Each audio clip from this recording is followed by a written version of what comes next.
अभी क्या हुआ है? आज कोतवाली संभल में ये हुआ कि सुधीर पवार जी ने मुझे बुलाया था। मेरा और कासिम सेठ का एक पुराना मसला चल रहा है पैसों की लेन देन को लेके। मैं उनके यहाँ पहले काम करता था, उनका पार्टनर था। वो कभी सही से हिसाब किताब नहीं करते थे, वो पैसे देने में परेशान करते थे और बहुत सारी वजहें थी मेरे पास अपनी पर्सनल, जिस वजह से मैंने उनको छोड़ा था। उसको लेके उन्होंने पहले एक सिविल का मुकदमा किया, फिर उसके एक साल बाद जब सिविल के मुकदमे में कुछ हासिल नहीं हुआ तो उन्होंने एक क्रिमिनल का मुकदमा लिखवाया मेरे ऊपर प्रेशर बनाने के लिए। वो मुकदमा भी एक साल से चल रहा है, न्यायालय में विचाराधीन है, यहाँ सीजीएम साहब के यहाँ भी और इलाहाबाद में भी। और उसी मसले को लेके फिर इनके किसी जानने वाले आदमी ने, काशिफ सरवर नाम के आदमी ने शिकायत करी, पोर्टल पे करी या कहाँ करी, लखनऊ शिकायत करी। तो उसकी इंक्वायरी कोतवाल साहब के पास आई। कोतवाल साहब ने मुझे बुलाया। पहली बार उन्होंने परसों फ़ोन किया मुझे कि ऐसा ऐसा मसला है। मैंने उनको बताया कि सर ये कोर्ट में ऐसे चल रहा है। तो उन्होंने कहा चलिए कोई बात नहीं, आप आइए, बैठ के बात करते हैं। उनको भी बुलाते हैं। उन्होंने आज फिर बुलाया, सेठ जी को बुलाया, फिर मुझे भी बुलाया। वहाँ कोतवाल साहब को जो भी गलतफहमी हुई, उनको जो भी लगा हो, तो जो भी उनको समझ में आया, वो गलतफहमी अब सब लोगों ने मिलकर सुलझा ली है और दूर हो गई है फ़िलहाल के लिए। आपको वहाँ कोतवाली से हसीना बेगम हॉस्पिटल लेके गए? हाँ, गया लेके था? क्या हुआ था वहाँ पर? वो हिसाब किताब की बात हो रही थी, तो हिसाब किताब के कागज़ सेठ लेके नहीं आए थे। वो कह रहे थे कि वहाँ हॉस्पिटल में है, अकाउंट्स ऑफिस में। तो कोतवाल साहब ने कहा कि चलिए अकाउंट्स ऑफिस चलते हैं। तो हमने कहा ठीक है, अकाउंट्स ऑफिस चलते हैं। वहाँ चले गए। वहाँ जाके भी बात बन नहीं पाई, गलतफहमी हो गई, नाराज़गी सी हो गई। हम लोग वापस कोतवाली आ गए। आपके साथ वहाँ पे अभद्र व्यवहार हुआ, मारपीट हुई, क्या हुआ था? देखिए, जो भी हुआ वो गलतफहमी में हुआ। अब ये क्या हुआ था, मतलब जो गलत हुआ तो क्या हुआ था? कोतवाल साहब का बिहेवियर अच्छा नहीं था, उन्होंने सही से बिहेव नहीं किया, उन्होंने मिसबिहेव किया मेरे साथ। खैर, वो उसके लिए उनको रिग्रेट भी है। उन्होंने मुझे समझाया भी कि मुझसे गलती हुई और मैं भी उनको इस मामले में माफ़ कर चुका, है ना। जो भी उनको रहा वो सेठ के कहने में आ गए, सेठ के बहकावे में आके उनको लगा होगा कि गलती मेरी है, सेठ की नहीं है। और मैं ये भी कहना चाहता हूँ कि सेठ कॉन्स्टेंटली 2 साल से मुझे लगातार धमकाते रहते हैं। आज उन्होंने कोतवाली में बैठ के भी उन्होंने कहा कि तुम्हारे ऊपर 302 लगवाऊंगा, तुम्हारे ऊपर 307 लगवाऊंगा, तुम्हारे ऊपर 376 लगवाऊंगा। और उन्होंने जो सब बातें उन्होंने कही, और ये ऐसी बातें ये अभी से नहीं 2 साल से कर रहे हैं। ट्रक चढ़वा दूंगा, मैं ट्रांसपोर्टर हूँ, मैं ऐसा हूँ, मैं वैसा हूँ।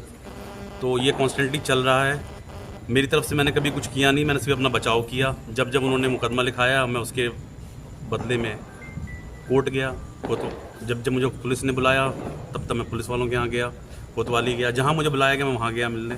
इस मैटर को लेके मैं बिश्नोई साहब से भी मिल के आया था, पहले डीएम साहब से भी मिल के आया था। ये 1 साल सवा साल पहले की बात है। तो मैं हर तरीके से इस मसले को सुलझाने में लगा हुआ हूँ, लेकिन ये मसला सुलझता नहीं है, बार बार उखड़ जाता है। क्या सच्चाई है इस मामले में? पुलिस की मौजूदगी में आपके साथ ये सब चीज़ें हुई हैं कोतवाली के अंदर, आपको धमकाया गया पुलिस के सामने ही, और जो आप बता रहे हैं कि इन धाराओं जब उन्होंने ये बात धमकाया, तब कोतवाल साहब सामने नहीं थे, वो कमरे में नहीं थे। ये वाली धमकी उन्होंने कोतवाल साहब के सामने नहीं दी।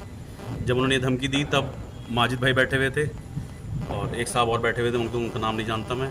तब कोतवाल साहब कपड़े बदलने कमरे में गए हुए थे अपने। कोतवाल साहब के सामने उन्होंने धमकी नहीं दी। पीछे इन्होंने धमकी बहुत बार दी है, 20 बार दी है और देते रहते अब आपकी क्या मांग है? मेरी मांग इसमें यही है कि देखिए, मसला ख़त्म होना चाहिए, सुलझना चाहिए।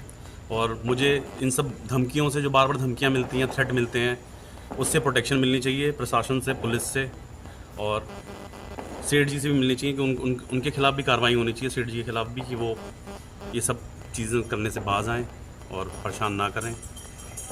देखा गया कि जब आप कोतवाली संभल में थे तो आपको एक अलग कमरे में ढाला गया और सेठ कासिम जो हैं वो कोतवाल के बराबर में बैठे हुए थे।